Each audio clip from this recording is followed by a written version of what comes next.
फिर मुर्दे ने खुद कहा, बोले सुभान अल्लाह। मुर्दे ने क्या कहा भागो नहीं, मैं तो जिंदा हूँ। कहा कैसे जिंदा? तुझे जनाजे की नमाज पढ़ी गई, तुझे कफन दिया गया, लोग रोते रहे, तेरे घर से निकाली गई, विधु कहता मैं जिंदा। कहा हाँ मैं मरा नहीं, मैं मर ही चुका था, लेकिन मेरे 11वीं वाले पीर, अरे बोल यार, मेरे 11वीं वाले पीरों के पीर, रोशन अमीर, कुतबे रब्बानी, महबूबे सुबानी, कंदीले नूरानी, इजाज़े लामकानी, पीरे पीरा मीरे मीरा, सैयदना शेख अब्दुल कादिर जिलानी तशरीफ लाए और मुझे ठोकर मारी, कहा उठ मेरा गुलाम, मेरा मुरीद बिना तौबा के कैसे मर सकता है? शेख साहब के मुरीद बन जाओ, जिंदगी भर शराब पीते रहो। शेख साहब के मुरीद बन जाओ, जिंदगी भर जुआ खेलते रहो, जिनाकारी करते रहो, झूठ बोलते रहो, लोगों को धोखा देते रहो, नमाज एक मत पढ़ो, रमजान का रोजा एक न रखो। अब मैं सिर्फ एक ही सवाल कुरान करीम की आयत से एक ही सवाल करूंगा।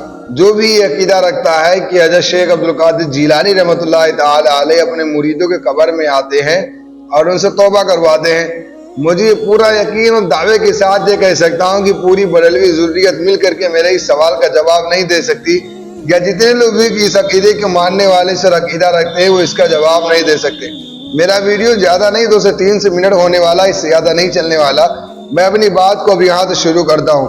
कुरान करीम में अल्लाह ताला ने साफ ऐलान फरमा दिया, फमन यअमल मिस्काल ज़र्रतिन खैरन यरा वमन यअमल मिस्काल ज़र्रतिन शर्रन यरा, कि जो जर्रा बराबर अच्छाई करके जाएगा उसको वो भी पालेगा, उसे उसका बदला दिया जाएगा।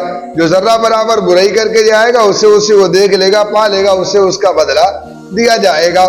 जो करके जाएगा क्या मतलब? यानी मरने से पहले जो भी अमाल जो करके जाएगा उसे वो पाएगा। कुरान करीम की ऐसी एक आयत नहीं, बहुत सारी ऐसी आयतें हैं जो इस बात पर दलालत करती है कि वो बंदा दुनिया से जो कुछ भी करके जाएगा उसे वो वहां पाएगा, जो भी वो करके जाएगा उसे वहां उसका बदला दिया जाएगा। एक आयत नहीं, बहुत सारी ऐसी आयतें हैं। एक बात ये है।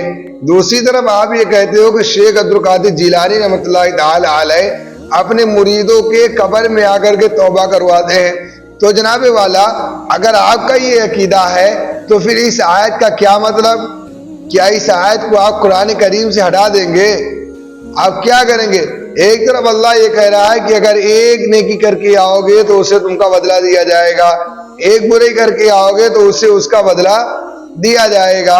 अब इस आयत से और इस अकीदे से कितनी मुखालिफत हो रही है कि अल्लाह ताला क्या कह रहे हैं और ये अकीदा रखने वाले क्या कह रहे हैं। जाहिर है जब कोई पढ़ता लिखता नहीं है तो उसके जहन में फिर ऐसी बातें आ जाती हैं, इसलिए पढ़ना चाहिए, समझना चाहिए। साफ साफ आयत ये कह रही है कि जो करोगे वो भुगतोगे, जो करोगे वो भुगतोगे, जैसा करोगे वैसा तुम्हें उससे बदला दिया जाएगा। लेकिन यहाँ तो सारा मामला ही उलट पलट दिया गया। शेख साहब के मुरीद बन जाओ, जिंदगी भर शराब पीते रहो। शेख साहब के मुरीद बन जाओ, जिंदगी भर जुआ खेलते रहो, जिनाकारी करते रहो, झूठ बोलते रहो, लोगों को धोखा देते रहो, नमाज एक मत पढ़ो, रमजान का रोजा एक न रखो, ज़कात एक ढीला न दो, हज करने बिल्कुल न जाओ। क्या है?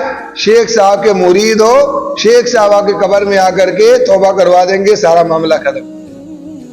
कुरान करीम की आयत मुबारका का, अहादीस की आयत मुबारका का इन लोगों ने धज्जियां उड़ा करके रख दी है। इन्हें पढ़ना लिखना नहीं आता, या चलो कोई एक ऐसी हदीस, कोई एक ऐसी कुरान करीम की आयत ला करके दिखा दो जिसमें आका ताज़ार मदीना हज़रत मोहम्मद सल्लल्लाहु अलैहि वसल्लम ने या सहाबा किराम ने या ताबईन ने ये बात कही हो कि मरने के बाद भी तौबा करने का इख्तियार किसी को होता है। सीधी सी बात समझने की है। अल्लाह करे बात समझ में आ जाए। बात बहुत आसान है, समझने की बात है। अल्लाह करे आकी समझ